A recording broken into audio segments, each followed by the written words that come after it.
Well,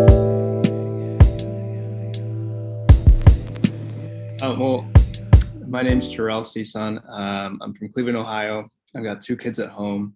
I'm a father, husband, and minister, videographer, and some other things too. So, also a full-time campus minister at the Jesuit University in Cleveland. It's called John Carroll University.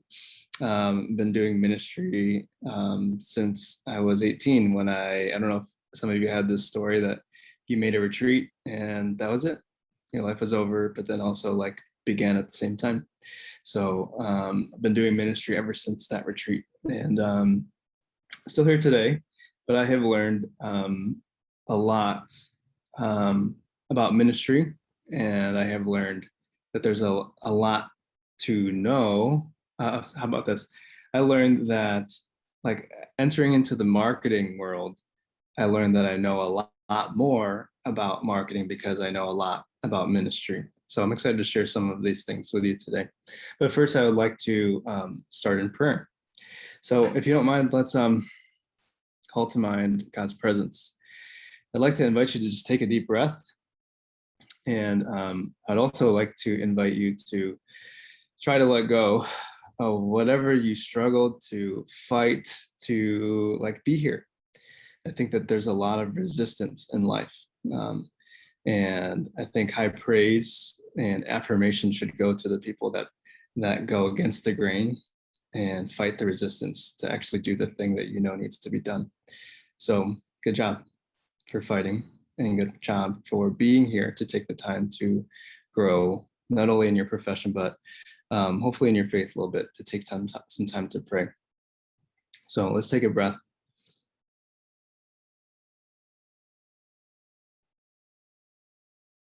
God, we ask you to help us to let go of the things that are holding us back and holding us down.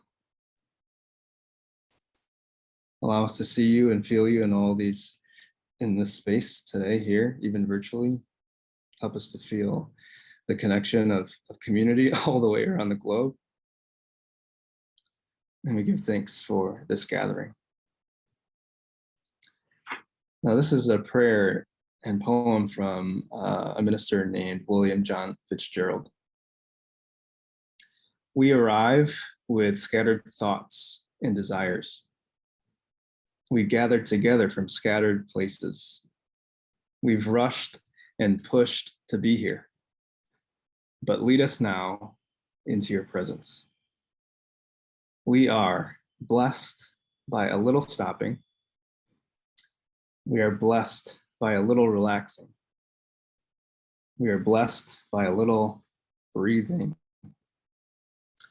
So let us now see a little differently. And let us now listen a little more closely. May the spirit of creative expectations breathe between us, among us, around us. May we believe that the sum can be greater than its parts. May we have hope that our faith can surpass our doubts. May we have hope that our creative expectations can be fulfilled. Let it be so, God. Let it be so. Amen. Father, Son, Holy Spirit. Amen. Okay, great. So thank you for being here. I am a teacher by trade. I taught in a Catholic high school sophomore theology for 4 years. So sometimes I say teacher-like things, and I'm about to say one. If you have a writing utensil and a piece of paper, I'd love to encourage you to take notes in your journal or whatever.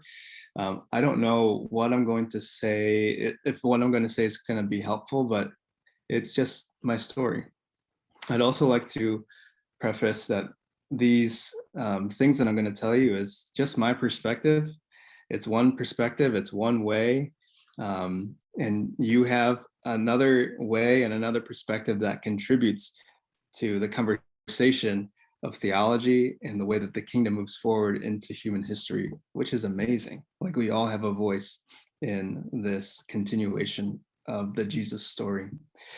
So I'm open to being wrong, but I'm going to present these ideas, and they're ideas that I presented in the classroom for, let's say, 4 or 5 years. So I'm going to try. So I'm going to share my screen here. And how could I talk about marketing without talking about St. Paul? So this is not a PowerPoint that was created for this program or this gathering, but it's a PowerPoint that was created for my students. But I think it's still valuable. So I want to start off by telling you a little bit about St. Paul. Here's some interesting thoughts. I want to challenge some of your thoughts right now. And when I say challenge, I don't mean destroy your faith. Okay, that's not my intention. I just mean I want you to use that brain that's in your head, and I want to empower you to use your brain at all times when you're living out your faith. It's something that's really important. So in church history, Paul is really important. And I'm just reading here, so important that some secular historians argue about who was more important, Jesus or Paul. Now, in the faith perspective, obviously Jesus is more important, but let's move it to a marketing perspective. Who is more important? Here's the reason why I'm asking these questions, is because Jesus provided the teachings, the miracles, etc., but Paul did the hard work of spreading the gospel and communicating it to different cultures around the world. I want to show you this. So you can see where that third bullet point that Paul wrote about 50% of the New Testament. This is the Bible. This is the Old Testament right here. If you can see this visual. This is the Old Testament. So for you Catholics that say like, the Old Testament's not for me. Like, what are you doing? First of all, like dive into this. Like the Old Testament has so much good stuff. So now that we get rid of that, this is the New Testament. This first half is the Gospels, which by the way, is the same story 4 times over. So this is just one story. And then Paul wrote 50% of the New Testament. He created so many different ways of the way that we think about God and Jesus and the Spirit. He created these different theologies for how we believe. So here's something interesting. I don't know if you can see this, or I don't know if you know who's on this slide, but this is Steve Jobs and Steve Wozniak, the creators of Apple, creators of iPhone, like iMac, whatever. Steve Wozniak created the product, and Steve Jobs created the marketing. Who gets all the credit in this scenario? It's Steve Jobs. Let's go back to this really quick. So I just want you to start thinking, like the point of this is not for me to say that Paul is more important than Jesus. I just want you to think about like how much work that Paul did to get us where we are today. It's 2,000 some years later, and we're talking about Jesus because of Paul's work in the marketing world. We'll come back to that. We should watch this. It's kind of fun. Tell me if you can hear this. If you've learned a lot about leadership and making a movement, then let's watch a movement happen start to finish in under 3 minutes and dissect some lessons. First, of course, a leader needs the guts to stand alone and look ridiculous. But what he's doing is so simple, it's almost instructional. This is key. You must be easy to follow. Now here comes the first follower with a crucial role. He publicly shows everyone else how to follow. Notice how the leader embraces him as an equal. So it's not about the leader anymore. It's about them, plural. Notice how he's calling to his friends to join in. So it takes guts to be a first follower. You stand out and you brave ridicule yourself.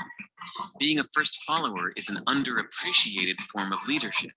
The first follower transforms a lone nut into a leader. If the leader is the flint, the first follower is the spark that really makes the fire. Now here's the second follower. This is a turning point. It's proof the first has done well. Now it's not a lone nut and it's not 2 nuts. 3 is a crowd and a crowd is news. A movement must be public. Make sure outsiders see more than just the leader. Everyone needs to see the followers because new followers emulate followers, not the leader. Now here come 2 more people, then 3 more immediately. Now we've got momentum. This is the tipping point and now we have a movement. As more people jump in, it's no longer risky. If they were on the fence before, there's no reason not to join in now.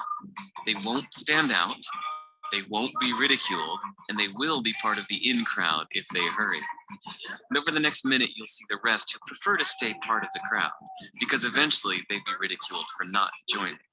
And ladies and gentlemen, that is how a movement is made. So let's recap what we've learned. If you are a version of the shirtless dancing guy, all alone, remember the importance of nurturing your first few followers as equals, making everything clearly about the movement, not you. Be public, be easy to follow. But the biggest lesson here, did you catch it? Leadership is over-glorified. Yes, it started with the shirtless guy, and he'll get all the credit, but you saw what really happened. It was the first follower that transformed a lone nut into a leader. There's no movement without the first follower. See, we're told that we all need to be leaders, but that would be really ineffective. The best way to make a movement, if you really care, is to courageously follow and show others how to follow. When you find a lone nut doing something great, have the guts to be the first person to stand up and join in.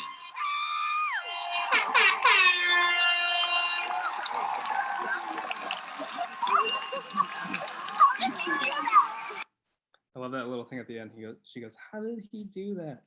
I think that St. Paul was St. Paul was not the first follower of like the historical Jesus that lived on earth, but St. Paul might have been the first follower that believed in the risen Christ, you know, one of first followers. And then from that came this beautiful theology, which is called the New Testament. If you probably have a favorite scripture verse, it's probably from St. Paul, not from Jesus. So I just want you to think about how crucial your role is as a marketer.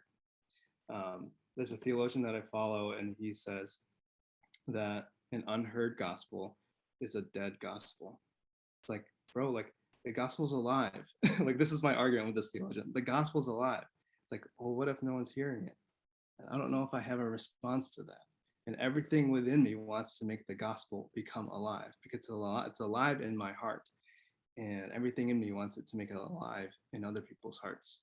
So what are the tools and strategies that I can use to make that happen? Let's keep going here. I'm going to try some things here. If you're just tuning in, this might be a little bit confusing. I'm using some of my high school material to talk about St. Paul. So this was created for my high school students, but I'm using it today. Here's Paul's background. This is obviously made for high school students, but still I think is a cool visual and an interesting thought. Paul's background is that he was born Jewish, aka, and at the time he was born religious. He was raised in Jerusalem, aka, this is like me telling you that he was raised in Rome, the home of Catholicism, the home of the Vatican. He was raised in Jerusalem, the home of the Jewish temple. He was well educated in Jewish faith and the scriptures. This is like me telling you that this kid went to Catholic school all his life. He knows all of it, but also he was fluent in Greek, the Gentile language, okay, like the secular language. He was a master of Greek philosophy, the Gentile way of life, aka like the secular way of life. And he was a master of Greek poetry and literature, aka he knew secular culture. He knew how to speak it. He knew how to live in it. He knew how to like work it. He knew how to talk to people. So this is really interesting. And I wonder if some of you resonate with this type of background. Even before his conversion, Paul was a man that was able to communicate to many types of people. Okay, I want to bring you to, so you can read this in your own time, but this is something that's really important to me in my marketing plan and my mission, I guess, to make the message, the gospel message heard. Like this is I think St. Paul's anthem, or like constitution, like whatever you want to, this is like manifesto, all things to all. So I will read it just because I think it's so important and plays such a big role in my marketing, my ministry and marketing like world. Although I am free in regard to all, I have made myself a slave to all, so as to win over as many as possible. To the Jews I became like a Jew, to win over Jews. To those under the law, I became like one under the law, though I myself was not under the law. I did it to win those who were under the law.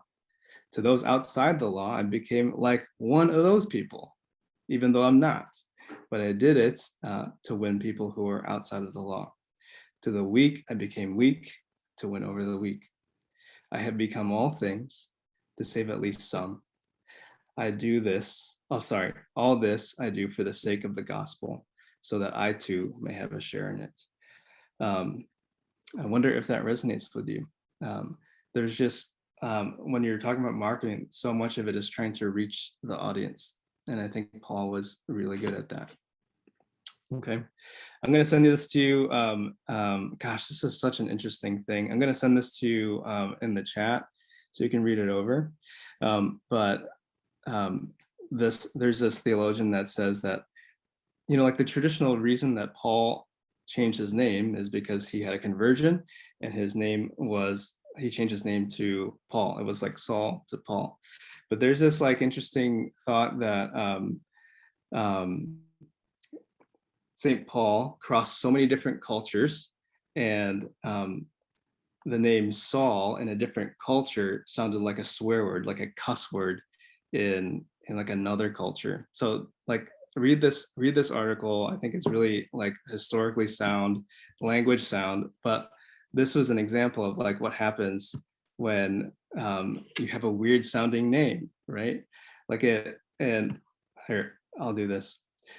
This is like an old meme that went really viral. And this is like a Vietnamese name. And the name is pronounced Phu Da Bi, but it doesn't look like it.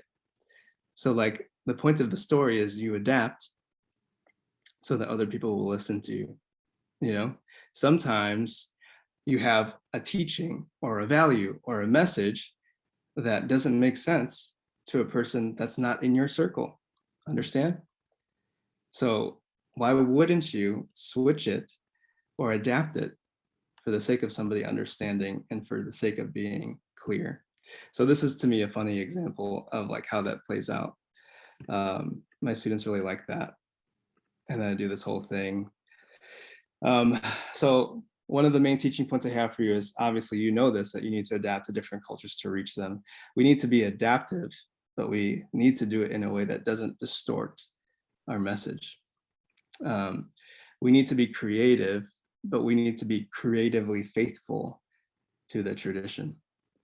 We can talk about how to do that, because I don't have like a one silver bullet way of how to do that. It's always different. That's part of the creativity piece.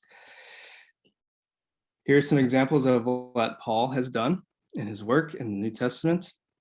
This right here is some of the symbols that Paul has used, some of the language that Paul has used in all of his writings.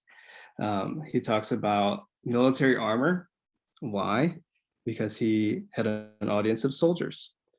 He talks about stadiums and athletes running in the race. Why? Because in the Greek culture, there were a lot of athletes. He talks about gongs and cymbals. If I have no love, then I'm just a noisy gong and cymbal. He talks about that because it's musicians. And he talks about temples because of the polytheistic culture of having gods in the different temples. So let's extend that, or like bring it back to Jesus and Jesus's marketing plan. Who was Jesus's audience? Can you please share it in the chat? Give me 3 audiences that Jesus was talking to, and give me the symbols that he uses. Put it in the chat. Let's see what you got.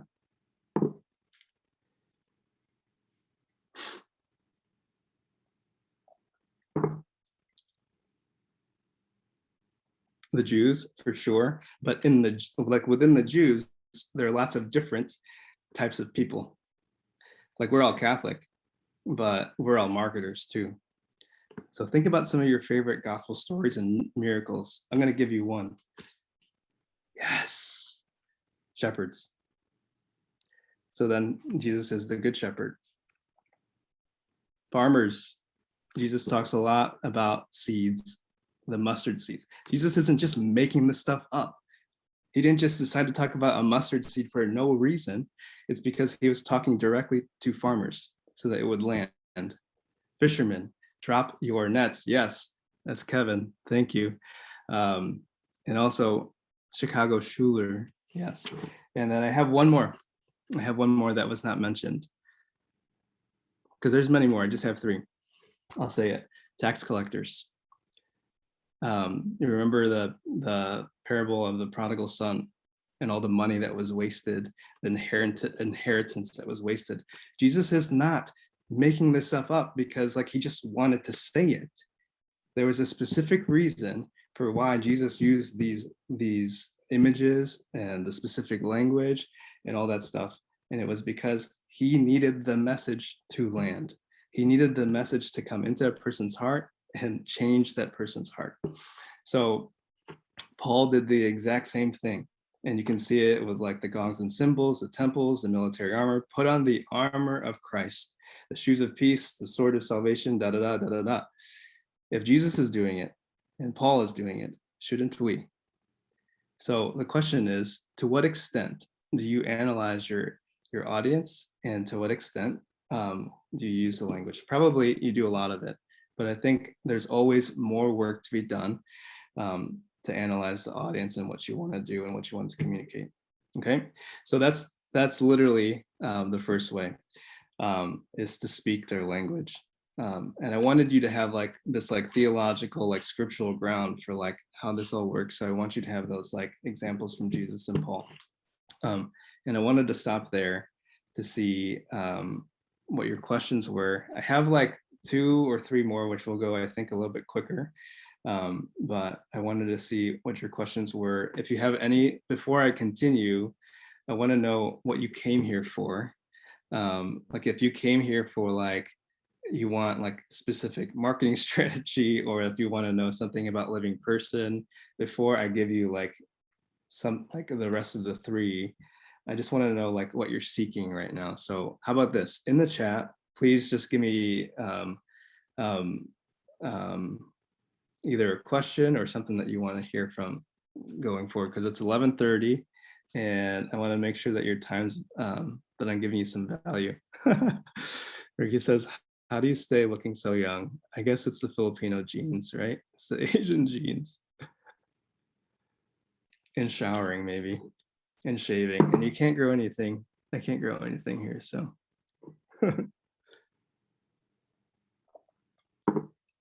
Do you want me to continue with reasons 2 and 3? Creating a brand, personal business. Okay, we can get into that. The answer for me to create a brand is collabs. I'm a vocation director. I believe God is calling so many more people than those who know how to listen and want to learn to reach them. Marketing would be a great help. Yeah, that's a good one. I just met with the vocation director of the Jesuits, and I told him that he needs to put out more content that would heal the pains of young people when they go to Instagram for their medicine. People are going to Instagram for healing because they need an escape. Like life is too hard. So like we all pick up our phone because life is too hard for an escape. And if your content is all self-promotion, then it's going to be swiped up. However, if your content has some sort of healing content, then it might be given a better chance. If you're even better, if your content, if your poster within 1 second can feel healing to your audience, then you're in really good shape, because you really only get like 1 to 2 seconds. And contrary, I think, to popular belief, people always say that young people have the attention span of a goldfish, or 2 seconds, but that's not true at all, because I watch young people like stand in line for Star Wars and 3 hours of like uninterrupted attention. It's simply that your content's not good, you know, or it's simply that you didn't do anything, you didn't do enough to reach the audience on Instagram. So like your content has to be really, really, really good in order to meet people's like 1 to 2 second BS filter on social. So people think it's easy, but it's really, really hard. Like we spend a lot of time picking the quotes that we're gonna publish on Instagram. And me and Gabby go back and forth of like, is this healing enough? No, it didn't happen quick enough. So like I call it the oof factor. Like if I see a graphic and I see a quote, it has to hit in 1 second. And when I'm talking about the language, that's the language, like what's going to land. So we're continually looking at quotes on Instagram, like what's going to hit. Sometimes a quote is really good and really beautiful, but it took too long to land. So I think that's a good tool for you to use if you're trying to get content on Instagram to land, I guess. Okay, cool. How not to lose yourself in a brand. Oh, you just say no, Kevin. You say enough is enough, and it's time to take care of myself. And then you pick it back up when you have an overflow of energy, or you have an overflow of the spirit that wants to express itself from your healthy human body. Because like doing ministry work from an unhealthy place is doing ministry work from an unhealthy place. Like you want to do it from a healthy place. Okay, be specific question, be answering specific questions with your content. Snishma, can you elaborate on that one? Be answering specific questions with your content. I'm also applying for a marketing social media coordinator for a local Catholic church. So really here, just so that you keep listening. Cool.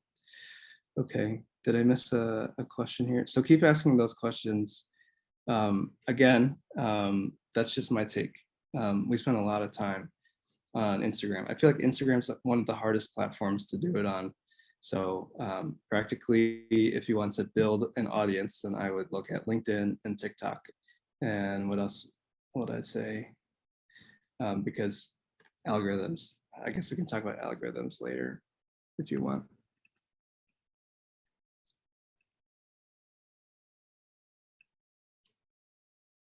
Oh, cool. Thank you for the echoing. I'm gonna ask you, I'm gonna move on to point number 2, and I'm gonna ask you to Google a book called Steal Like an Artist. How do I get out of this? Sonia, did you have a question? No, I was gonna add something to what Jurell said. Go ahead, Sonia, please. I liked what you were saying in the beginning with the first question. And something that came to mind was on the living person and a lot of accounts, including my own, what creates the most engagement and healthy conversation is storytelling. And not only that, but when storytelling meets courage. So if you choose to speak on something that not a lot of people are speaking about, or some might be timid to, that allows this sense of I am not alone to like spark inside the person. And like my DMs are filled with like, I have never heard someone like outright say that, and I feel like I have a sister in the church now and I'm not alone and I belong here. And it's like, I think people want to know that they belong. That's so true. Like I said, I have this theory that people are turning to Instagram for their medicine. And in a Catholic sense, like people are turning to Instagram for like Eucharist, but Instagram's not Eucharist, you know? So maybe we give them the best possible thing possible in order to lead them down the path to get them to Eucharist, you know, or the best possible path to get them to another human being, you know? Like we only get so much time. And that's if like you have like a following, like algorithms are even against you, you know, like there's so much against us, attention span, algorithms. And the only thing to me that will break through is vulnerability, authenticity, courage. And if you want to again talk about, this is what I'm talking about, like I feel like I know so much about marketing because I know so much about ministry. Like if you want to pierce the veil of like everything that's against us, the answer is vulnerability. How do I know that? Because like God was trying to get through to us, so God had to become human. Like how much more vulnerable is that, So the answer is in our gospel, message that Jesus wanted to break through to get a message heard, and God became human. So to walk with us and to be vulnerable with us and to empower people to be better and things like that. So any other cool thoughts from the people? Thank you, Sonia. I had a thought, if that's okay.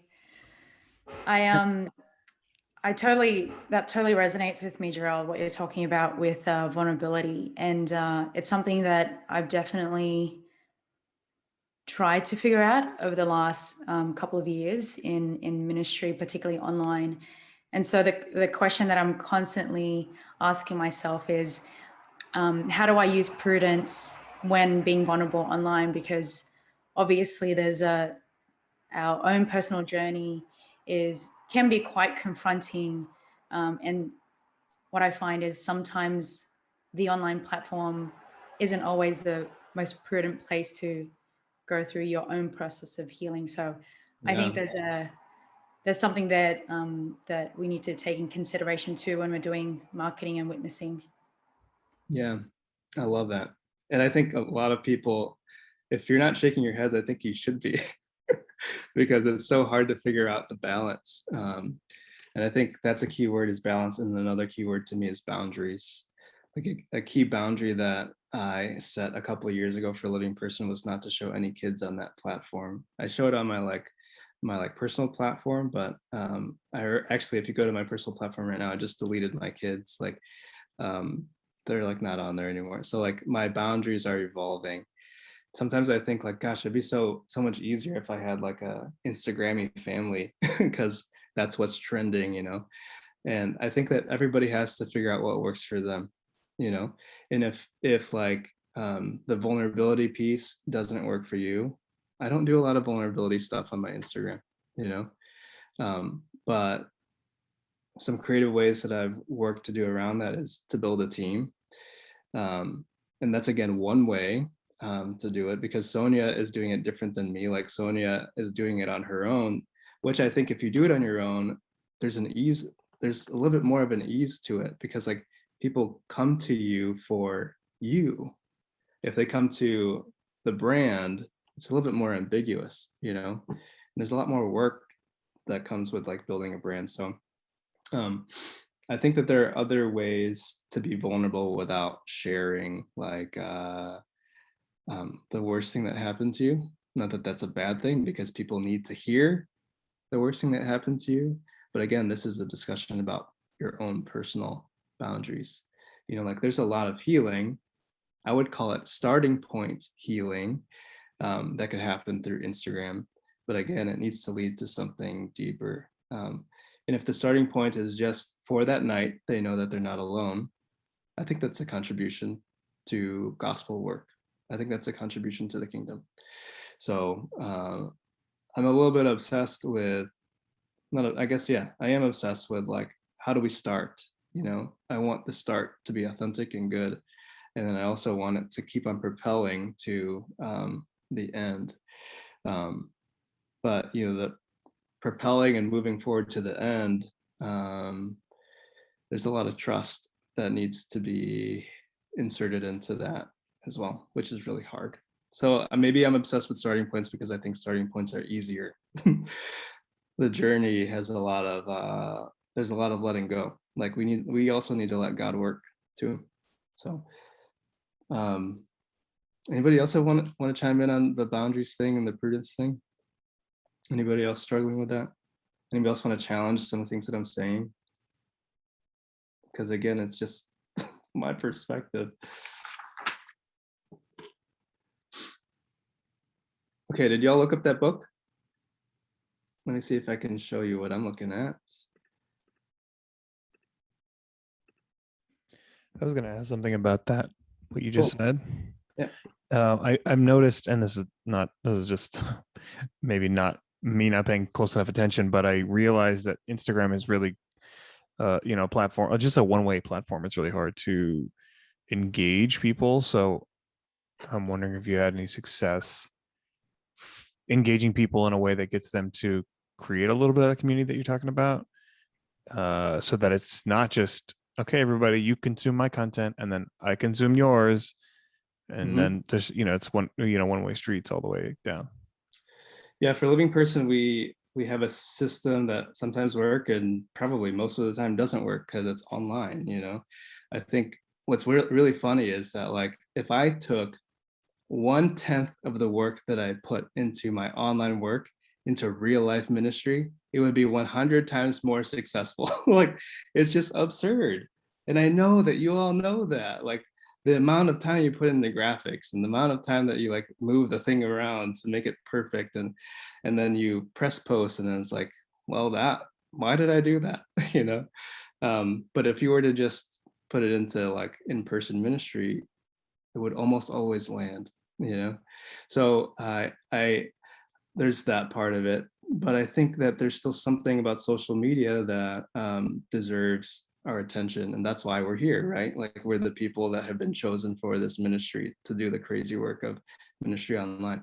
So Living Person, like, the whole point for us is to get people to sign up for a challenge, like a 7-day challenge or a 30-day challenge, and for us to empower like Gabby or Jazz or Sonia or whoever to pick a real life partner and do something with your life. So like we always say, to find something in your life that you want to change and do it with a partner. So the most successful thing we've done is the Mile a Day challenge, and we've had a lot of people coming back to us saying that it was really impactful and it changed their lives. So we've come to believe after 5 years that like your life can't be changed if you consistently run or walk for 7 to 14 days in a row. And sometimes we have people doing it for 30 days in a row, and then we have lots of Catholics and lots of Christians doing it, and it's all centered around their faith. So when they're running, they're praying. When they're walking, they're praying. Sometimes they walk together and they're talking about life and faith and things like that. So if you have a online ministry, I would figure out, this is just, again, my thing, I would figure out how to challenge people and inspire people, empower people to make it real, like human connection, So whether that's a meetup or a conference or a brunch, like Blessed is She does the brunches, local brunches. So if you're a vocation director, spiritual direction is something that I think would be really interesting, because like what's really popular right now is like, I see ads all the time for like, oh, do you need a counselor? Like, meet one of my really cool like influencer counselor people, like just give us a call. And I think that some people would actually do that. If you're a vocation director, what type of healing can you give to the people that are online? Like, if they're online and they're on your page, they're giving you something. So can you meet them where they're at? Like, I like during COVID, I actually texted like a crisis helpline for myself. I wish that I could have done that. I wish I could have done the Catholic version of that, but somebody that was not Catholic did a better job marketing their service. This is why I do the Living Person. It's like, I'm not about to let like Nike go on without a competitor, like that's why I'm doing what I'm doing, because like, and then just because they have millions of dollars doesn't mean I'm going to stop trying. I'm going to try. So I think the question was, have you had any success? And I think if you call that success, those types of stories have given me some more fuel to keep on going. So I'm going to share my screen just to show you a little bit. Maybe I can add some more content here. This book, if you don't have it, I think that you should get it. It's a book that has like changed the way that I view marketing. And this author basically says that like there's nothing new under the sun, and the best artists don't copy, they steal. And I think Pablo Picasso also said that. And I think Pablo Picasso also said like, good artists copy and great artists steal. I know that there are some ethical complications here and some lawyer things that like we need to like address, but for the most part, I think this book does a really good job of like calling it what it is. Like we might all be stealing from each other. Theology wise, there was a god in the ancient world named Mithra, who was born of a virgin, was a mediator, was said to be a mediator between God and men. Another god named Attis, who celebrated the resurrection of Attis during springtime. Caesar, Rome, like in Rome, there was a 12-day celebration for the birth of Caesar, and they called it the Advent of Caesar. They also called Caesar the Son of God, and when you're on the streets of Rome, people would shake each other's hands and say, "Caesar is Lord." Like, where did all that come from? Like, does that sound familiar? Like, did we just take it? Did you know that ecclesia was a worshiping space in the Greek and Roman world?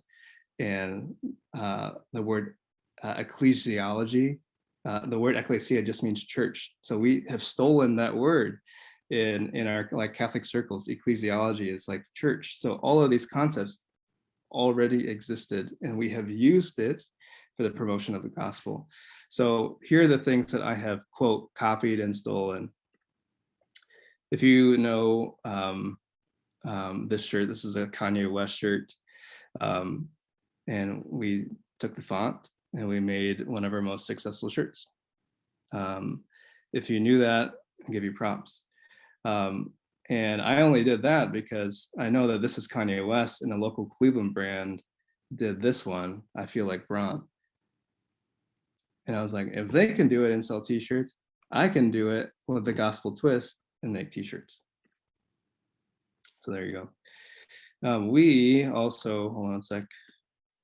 We also did our challenge cards and stuff like that. There they are, and bracelets. And we took that from Because I Said I Would. What other brands? Be a good person.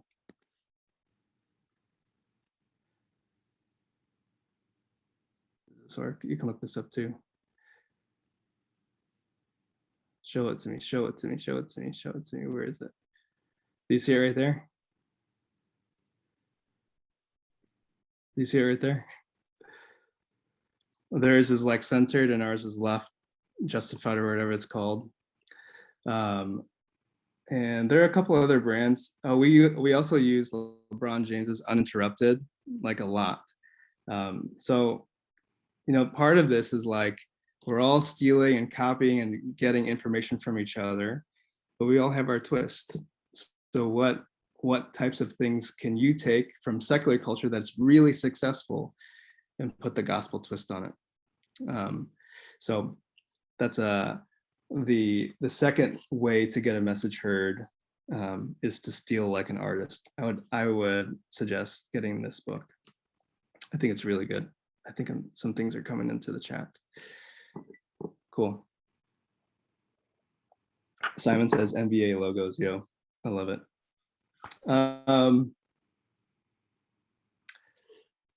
Let's see, I'm gonna stop sharing. I'm just gonna check in. I have like 10 minutes left, and I can tell you that like point 3 and 4, but I think some of the questions like Q&A discussion, I think is a little bit more fun and maybe a little bit more helpful.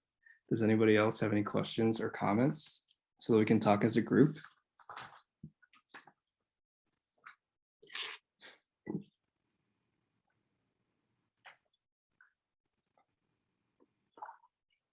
I have a question, Jurell. Yeah, who's this? Simon. Hey, Simon. Hey. I think from my experience with like trying to use social media to evangelize, it's just kind of when you see people of like contradicting beliefs that aren't again like they're not like they're against their faith, they're just kind of like not with like Catholic teaching, like XYZ whatever. And then they have like a bunch more following than like something you do. Do you like take it? Is it a healthy thing to like be competitive? Oh, they posted something, I'm gonna post this then. Like, do you think that personal competition is like a good thing, or like is there like a fine line of like, okay, like you want it to like be competitive in a way, but not to the point like you're like trying to like post everything like against something else. Yeah, I think the answer is both and I can like hear it in your voice, and I know that you know the answer. Like, if it feels unhealthy when you're about to post, you shouldn't post, you know. But if you feel empowered by the Spirit, and if you talk to some trusted faith mentors, run it through them, talk to a spiritual director, run it through them, and you still feel empowered by the Spirit, then you should click post. You know, so yeah, there's definitely a fine line, and I've felt icky from posting some things over the last year, and yeah, I think that there's a part of me that feels like social media is fake anyways. So um so I think that, like, I also know that like God sees me in a different way than an angry follower that might have like taken something different from the post than I meant, you know. And it's also crazy, like Instagram's crazy right now. I'll say something so basic and get grilled for it, or have a weird question come back, and then it'll affect me for days, you know. So I try to remind myself what social media actually is, and I try to remind myself how God actually sees me. So I think that's one of the tools that like will get me through. Thank you, Simon. That's cool.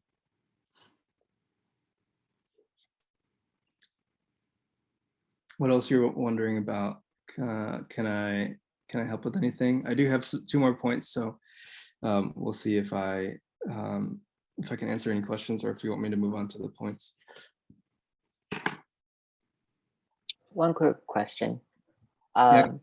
So we've all seen that kind of like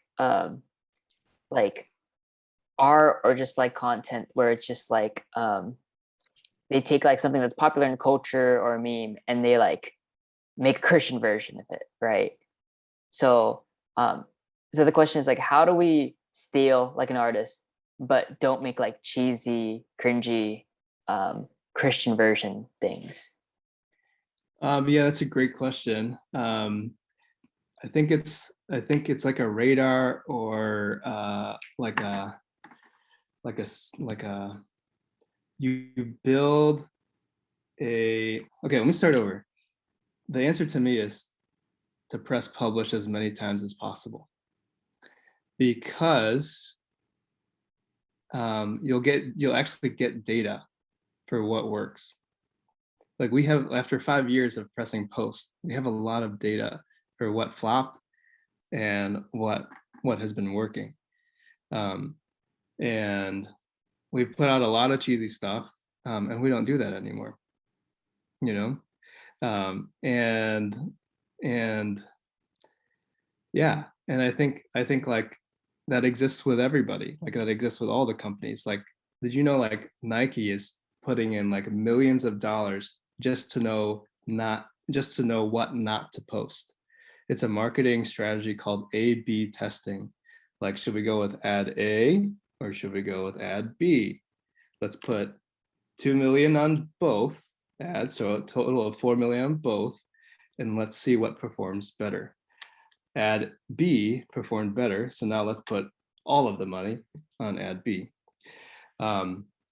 So I think knowing that that all these companies in marketing are doing that, like they're spending lots of money to figure out what doesn't work, is, I don't know, it gives me some hope that I don't have to get it right all the time, you know. So one of the mentors I follow on social media will always say like, it's about speed, and not speed, like not speed. He's like not advocating for carelessness. He's advocating for, don't think about it too much. Put it into the market.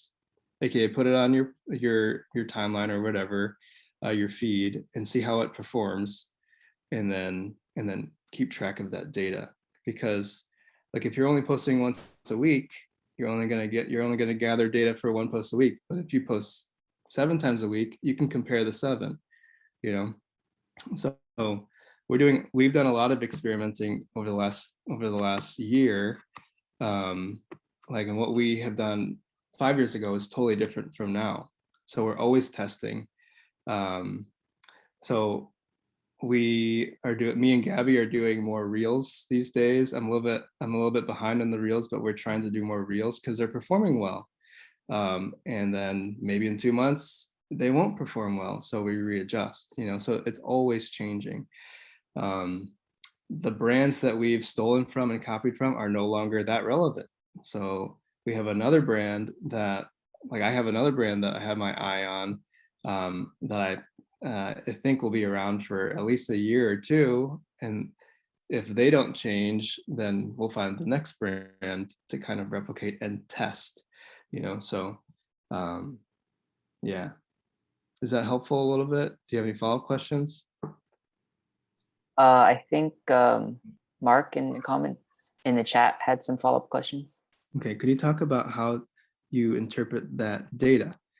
Just which gets the most engagement? It's just which gets the most engagement for me. I think that, like, data analysts make a big stint of like, oh, like, we crunched the numbers, we did our analysis or whatever. It's just what's working. It's just what's working. So don't convince yourself that you're not a data person. You can add, I know it. So there's some obvious things.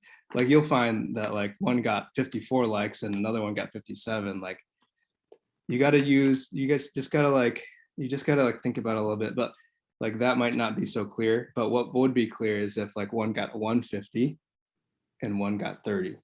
It's pretty clear what you should. And then in marketing, they call it a KPI, a key performance indicator. And, like, why do you have to use all this fancy language? Like, really, all you have to do is you have to try. Like, if you figure out what works better, then you don't actually know what worked, So then you have to go into the post and feel like, was it the word "the"? Like, me and Gabby will go back. Like, I think Gabby's on here. I think for one of the quotes, I literally added one word to the end of it. And, like, I don't know what it was about it, but, like, you're looking for things that work, and it's just, like, too hard for me to explain what works for our audience and living person. I just have the feel, and that's what I was talking about, this, like, radar. It's like Gabby's sending me quotes, and it's like it just, like, doesn't feel right, and as much as I try to, like, type out, I'm trying to create this, like, feel in Gabby as well. And she does an amazing job, so I hope that helps. And I only have this this information because I've been doing it for a while, so yeah. Okay. Yeah. Any other follow-up questions? We're at 12, so how about we cut it off there? I'll give you one of the final points. One of the final points is to make it free and accessible. I think a lot of us are convinced that we have to sell apparel, or if we have to sell our art, we have to sell because everybody else is selling. But God gives God's grace freely to all people. And if you want to build a brand, you're not like there's probably a better artist out there than you.